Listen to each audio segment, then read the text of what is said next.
اگر آپ نے ایف ایس سی کی ہے یا ایف اے کیا ہوا ہے اور اس کے بعد دبئی چلے گئے یا سعودی عربیہ چلے گئے کام کے لیے، اور اب چاہتے ہو کہ میں یورپ آ جاؤں، یورپ موو کروں، تو آپ کے لیے یہ اپرچونٹی آپ کے لیے ہے، یہ موقع آپ کے لیے ہے. یہ وہ لوگ جو فائنینشیل ایشوز کی وجہ سے، پیسوں کی وجہ سے ایف ایس سی کے بعد اپنے تعلیم کو، ایجوکیشن کو جاری نہیں رکھ سکے، تو ان کو، اور وہ زیادہ تر اسٹوڈنٹس ایسے ہیں کہ پتہ نہیں ہوتا، جب دبئی چلے جاتے ہیں تو ان کو پتہ لگ جاتا ہے کہ ریالٹی کیا ہے، جب کام کر لیتے ہیں تو ان کو پتہ لگ جاتا ہے کہ ریالٹی کیا ہے. تو اس کے بعد کہتے ہیں کہ یار اب چلو میں ایجوکیشن کو کنٹینیو رکھنا چاہتا ہوں یا یورپ جانا چاہتا ہوں.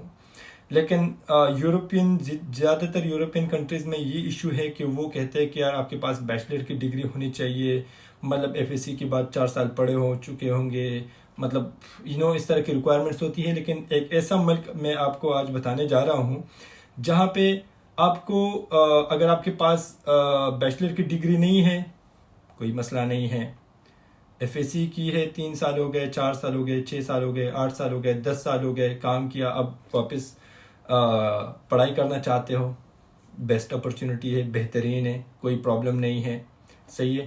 اگر بیچلر کیا ہے کہتے ہیں کہ ماسٹرز کے لیے آ جاؤں، پھر بھی بہترین ہے، بیسٹ آپشن ہے.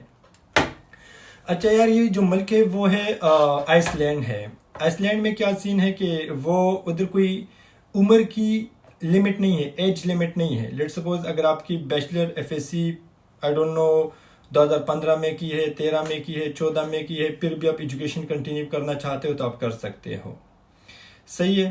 بس آپ کو کیا چاہیے کہ آپ ادھر یونیورسٹی میں اپلائی کریں. میں آپ کے ساتھ ڈیٹیل شیئر کر دوں گا یونیورسٹیز کے، ان کے لنکس شیئر کر دوں گا، ادھر سمپلی اپلائی کرو. ہاں، دوسرا جو اہم پوائنٹ ہے وہ یہ ہے کہ ادھر ٹیویشن فی بھی نہیں ہے. لیٹ سپوز یونیورسٹیز میں آپ اپلائی کرتے ہو تو سبق کے پیسے دینے پڑتے ہیں، بہت مہنگا ہوتا ہے فرانس ان کنٹریز میں. آئس لینڈ میں بالکل نہیں، پیسے نہیں دینے.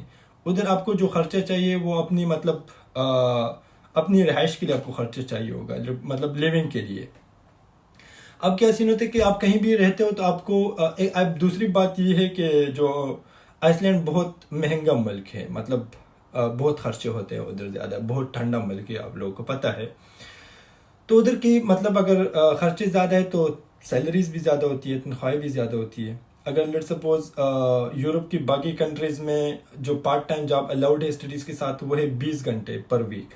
آئس لینڈ میں 25 آور، 25 گھنٹے الاؤڈ ہے. تو اس میں مطلب پارٹ ٹائم جاب سے آرام سے لوگ 800 سے لے کر 2500 یورو بنا سکتے ہیں اور آرام سے رہ سکتے ہیں اور سیونگ بھی کر سکتے ہیں آپ لوگ. اچھا، اب کیا سین کرنا ہے کہ پروسیس یہ ہے کہ ایک دفعہ آپ کو ایڈمیشن مل گیا تو ایڈمیشن کے بعد آپ کو 500 یورو ایڈمنسٹریٹو فی دینا پڑے گا، 500 یورو، سب سے پہلا پوائنٹ. دوسرا پوائنٹ، آپ ریزیڈنس پرمٹ کے لیے جب اپلائی کرتے ہو تو آپ کو بس ایک کنڈیشنل ایڈمیشن لیٹر چاہیے، بس ایڈمیشن لیٹر لے لو. اس کے بعد آپ کا ہیلتھ انشورنس سرٹیفکیٹ ہونا چاہیے آپ کے پاس سارے یورپ کے لیے، وہ سمپل ہوتا ہے، مل جاتا ہے. دوسرا جو وہ ڈاکومنٹ آپ کو چاہیے وہ ہے آپ کی پولیس سے سرٹیفکیشن، کلیئرنس سرٹیفکیشن کی آپ کے اوپر کوئی مسئلہ نہیں ہے، صحیح ہے. آپ کا انٹرنیشنل پاسپورٹ ہونا چاہیے، اور ساتھ میں جو ریکوائرڈ 3-4 ڈاکومنٹس اور ہوتے ہیں ایڈمیشنس ویزا کے لیے، وہی ریکوائرڈ ہیں، ادروائز ایسے اتنے کوئی نہیں ہوتا. اور جو بینک سٹیٹمنٹ، امپارٹنٹ پوائنٹ آتا ہے بینک سٹیٹمنٹ کے اوپر. آپ کو اچھا خاصا بینک سٹیٹمنٹ چاہیے، مطلب بینک سٹیٹمنٹ پر منتھ، ہر مہینے آپ کو 1456 یورو آپ کے اکاؤنٹ میں ہوں گے. تو اگر آپ ایک سال کے لیے آنا چاہتے ہو تو آپ کو 1456 یورو ملٹیپلائڈ بائی، ضرب بائی 12، اتنے پیسے، اتنے یورو آپ کے اکاؤنٹ میں ہونے چاہیے. جو دوسرا پلس پوائنٹ اس میں یہ ہے کہ وہ لوگ مطلب یہ نہیں چیک کرتے کہ آپ پہلے اکاؤنٹ میں کیا تھا، کچھ نہیں تھا، بس ایک دفعہ اگر بس اماؤنٹ چیک کیا دیٹس اٹ، ویزا لگ جاتا ہے، کوئی مسئلہ نہیں ہوتا. اگر آپ نے بیچلر ڈگری کی ہے تو پھر بھی آپ آ سکتے ہیں، یا ایف ایس سی کیا ہے تو پھر بھی آپ آ سکتے ہیں. تو یہ ایک میرے خیال میں ونڈرفل اپرچونٹی ہے یورپ آنے کی. اور دوسرا پوائنٹ یہ ہے کہ بھائی دسمبر میں ابھی ان کے ایڈمیشن سٹارٹ ہو چکے ہیں بیچلر کے لیے، نومبر دسمبر یہ مہینے یاد رکھو ورنہ ٹائم چلا جاتا ہے. تو ابھی سٹارٹ ہو چکے ہیں تو اپلائی کر لیں. بہت بہت شکریہ.